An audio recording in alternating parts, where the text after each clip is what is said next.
உயிரோடு கலந்தவள். பார்வை 15. அதிலும் தனது தாய் இறந்து 10 நாட்களே ஆகியிருந்த நிலையில் யாருக்கும் ஒரு சிறு பரிதாபம் கூட இல்லையே என்ற எண்ணம்தான் தோன்றியது சசிரேகாவுக்கு. அப்படி யாரும் தன்னை பார்த்து பரிதாபப்படுவதோ தன்னிரக்கம் கொள்வதோ சசிரேகாவுக்கும் சுத்தமாக பிடிக்காது. என்றாலும் மற்றவர்களின் மனநிலையை பற்றி சிறிதும் யோசித்து பார்க்காமல் எப்படி இந்த அளவிற்கு தன்னலமே உருவாக அவர்களால் நடந்து கொள்ள முடிகிறது என்று ஆச்சரியமாகத்தான் இருந்தது சசிரேகாவுக்கு. அஞ்சலி வந்து எவ்வளோ நேரம் ஆச்சு? அவளுக்கு குடிக்க கூட எதுவும் தராமல் என்ன பண்ணிகிட்ருக்க? முதல்ல ஒரு கப் ஃப்ரெஷ்ஷாக ஆரஞ்சு ஜூஸ் போட்டு எடுத்துட்டு வா என்ற இந்துமதியின் குரலில் திரும்பி பார்த்தாள் சசிரேகா. இதோ நான் எடுத்துட்டு போகிறேம்மா என்று சசிரேகாவிடம் வேலைக்காரி நீலா சொல்ல, யாரோ ஒருத்தர், ஆனால் வீட்டுக்கு வந்தவங்கள முதல்ல உபசரித்து பழகுங்க என்று சொல்லிவிட்டு போனாள் இந்துமதி. அஞ்சலி வீட்டிற்கு வந்திருந்த சில வினாடிகளிலேயே சசிரேகா சென்று அவளை டிஃபன் சாப்பிட சொல்லி உபசரித்திருந்தாள். ஆனால் திருமணத்திற்கு சென்றுவிட்டு வந்திருப்பதால் கொஞ்சம் தண்ணீரை குடிக்கக்கூட தனக்கு வயிற்றில் இடமில்லை என்று எதுவும் வேண்டாம் என்று ஒரேடியாக மறுத்திருந்தாள் அஞ்சலி.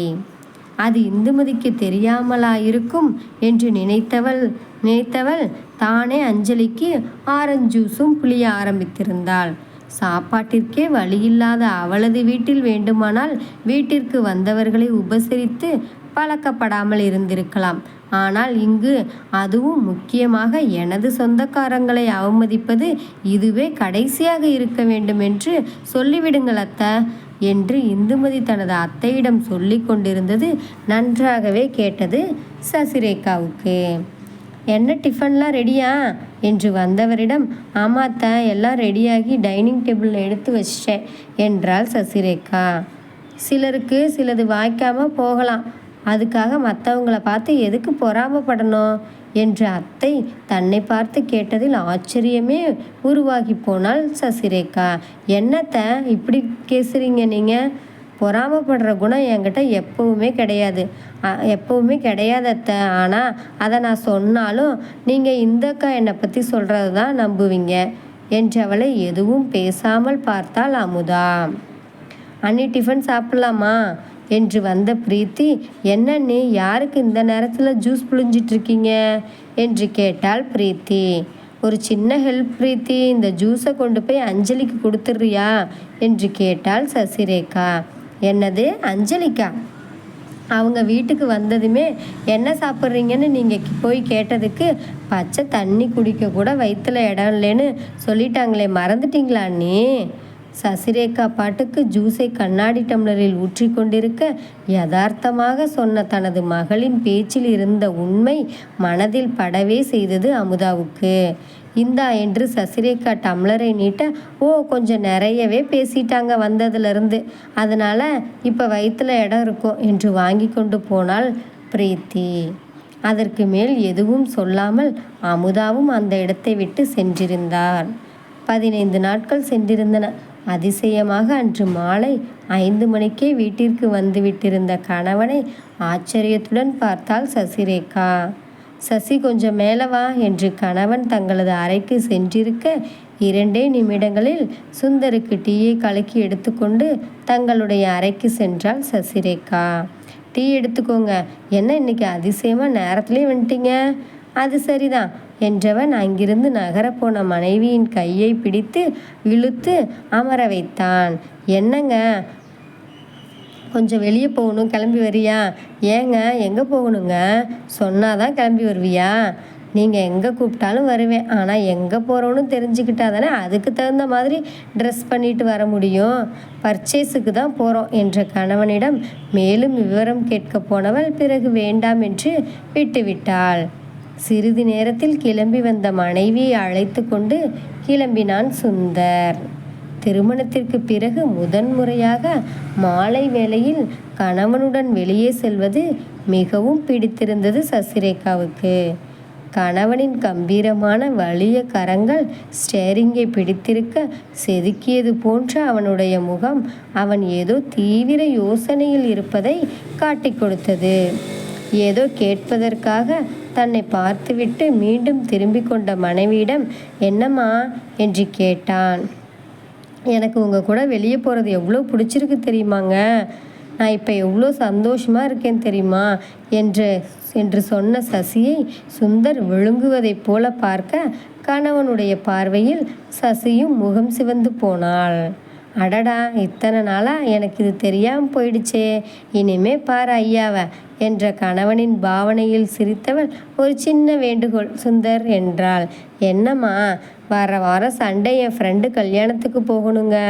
அதான் அவள் கூட 2 நாளைக்கு முன்னாடி உங்கள் கூட ஃபோனில் பேசினால இன்விடேஷனும் அனுப்பி வச்சுருக்காங்க. தாராளமாக போகலாமே, அதுவும் சண்டே தானே, விடு ஜமாய்ச்சிடலாம் சசி என்றான் சுந்தர். ரொம்ப தேங்க்ஸ் சுந்தர். ஆமாம், என்ன பர்ச்சேஸ், உங்களுக்கு ஏதாவது வாங்க வேண்டியிருக்கா? காரை பார்க் செய்தவன் இறங்கி வா சொல்கிறேன் என்று மனைவியோடு தானும் இறங்கி வந்தான். நேராக அவர்கள் சென்ற இடம் ஒரு மிகப்பெரிய நகைக்கடை. என்ன சுந்தர், இப்போ இங்கே எதுக்கு வந்திருக்கோம்? நகைக்கடைக்கு எதுக்கு வருவோம், நகை வாங்க தான் வந்திருக்கோம் என்ற கணவனின் சிரிப்பில் சில வினாடிகள் தன்னை மறந்து நின்றுவிட்டு பிறகு மீண்டும் நடப்புக்கு வந்தாள் சசிரேகா.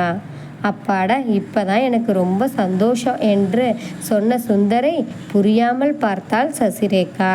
என்ன சுந்தர், நீங்கள் சொல்ல வர்றது எனக்கு ஒன்றுமே புரியலை. இல்லை, நாம தான் பொண்டாட்டி மயக்கத்தில் இப்படி தலை குப்புற கிடக்கிறோம். ஆனால் அவளுக்கெல்லாம் நம்ம மேலே அப்படி எதுவும் இல்லை போல இருக்கேன்னு ரொம்பவும் ஃபீல் பண்ணிகிட்டு இருந்தேன். கணவனின் பாவனையில் நன்றாகவே சிரித்தாள்.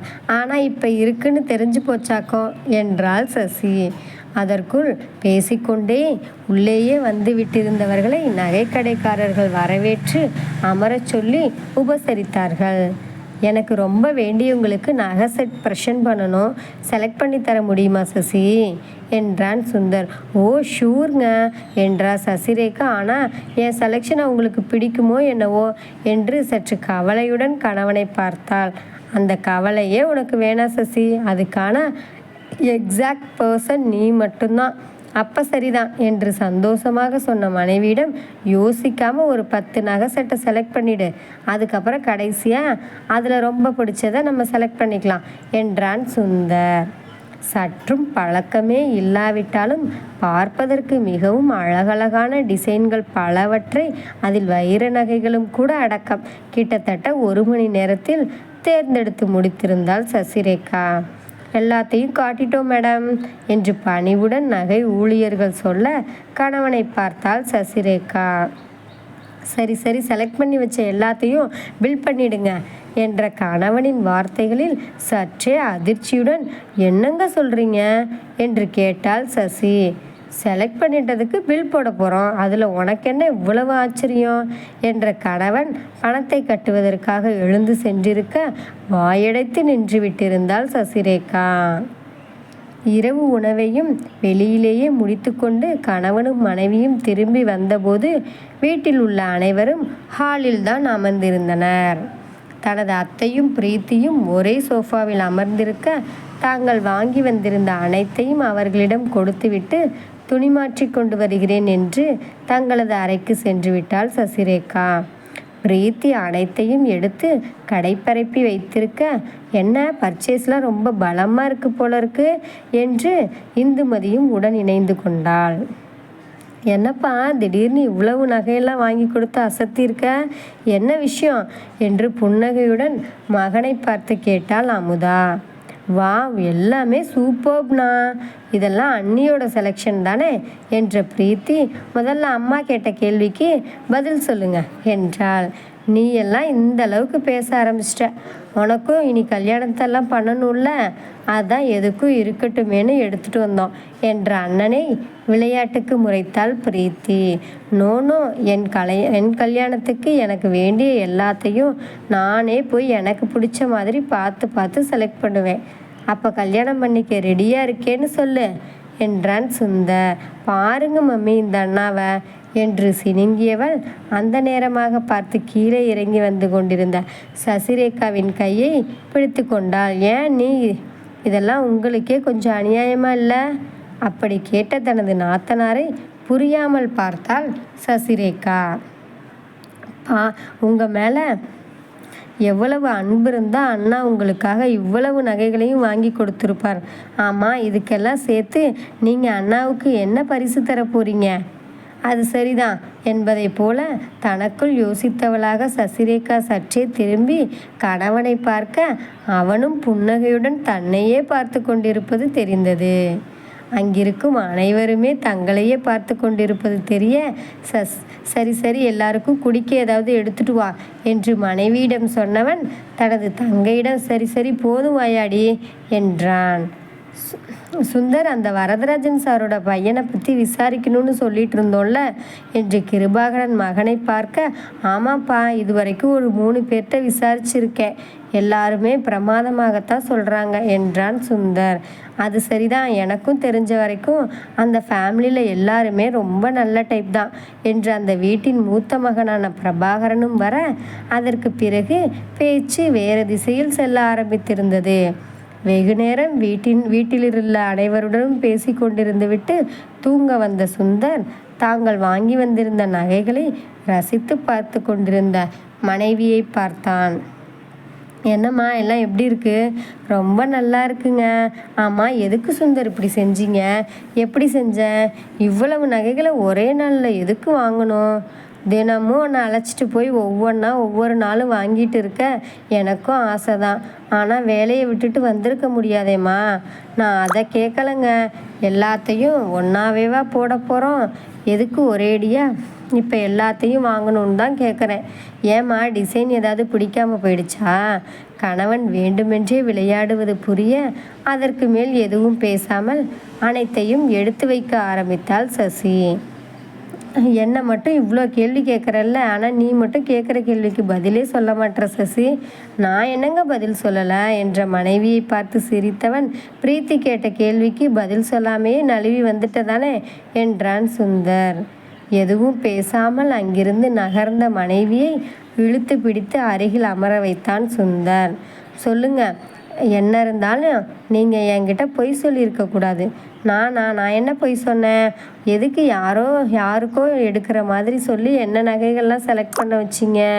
ஓ, உனக்குன்னு தெரிஞ்சிருந்தா இன்னும் கொஞ்சம் கனமாக இன்னொரு 4 செட் சேர்த்தே எடுத்து செலக்ட் பண்ணி வச்சிருப்பியாக்கும் என்ற கணவனின் கேலியில் சிரிப்பு வந்தாலும் அதை அடக்கி கொண்டு, அதனால் நான் உங்ககிட்ட இப்போ பேச மாட்டேன் என்றாள். எவ்வளவு நேரத்துக்கு பேச மாட்டேன்? இனி எப்போயுமே பேச மாட்டேங்க. ஓ, சரி சரி, அதை விடு. அம்மா, 2 நாளாக நீ என்கிட்ட என்னவோ சொல்லணுன்னு ட்ரை பண்ணிட்டு இருந்தல்ல, அதை ஃபஸ்ட்டு சொல்லு. சுந்தர், சொல்லுமா. கணவனின் அருகில் வந்து நன்றாக நிமிர்ந்து அவனது முகத்தை பார்த்தாள் சசிரேகா. என்னடாமா? சுந்தரின் 2 கைகளையும் எடுத்து சசியின் வயிற்றில் வைத்து கொண்டு தன்னை பார்த்த மனைவியை குனிந்து பார்த்தான் சுந்தர்.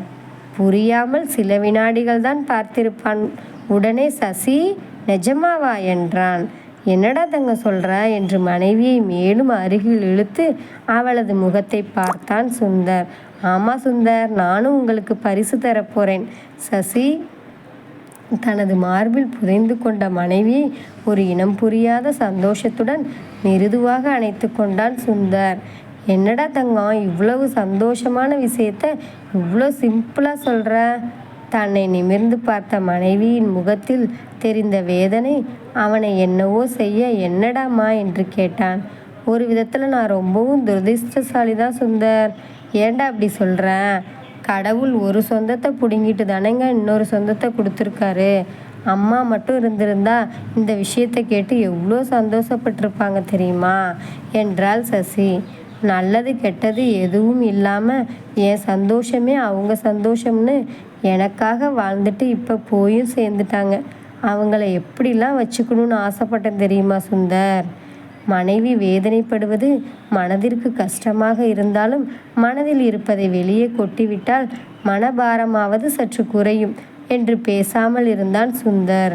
மேலும் சில வினாடிகள் எடுத்து தன்னை சமாளித்து கொண்டவள், சாரி சுந்தர் என்றாள். என்னடா, எதுக்கு இப்போ சாரிலாம் சொல்கிற? இந்த நேரத்தில் நான் எதையோ சொல்லி உங்கள் மனசை கஷ்டப்படுத்திட்டேன்ல. அதெல்லாம் இல்லைம்மா, உன் மனசில் இருக்கிறதையும் நீயும் வேற யாருக்கிட்ட தான் சொல்லுவ.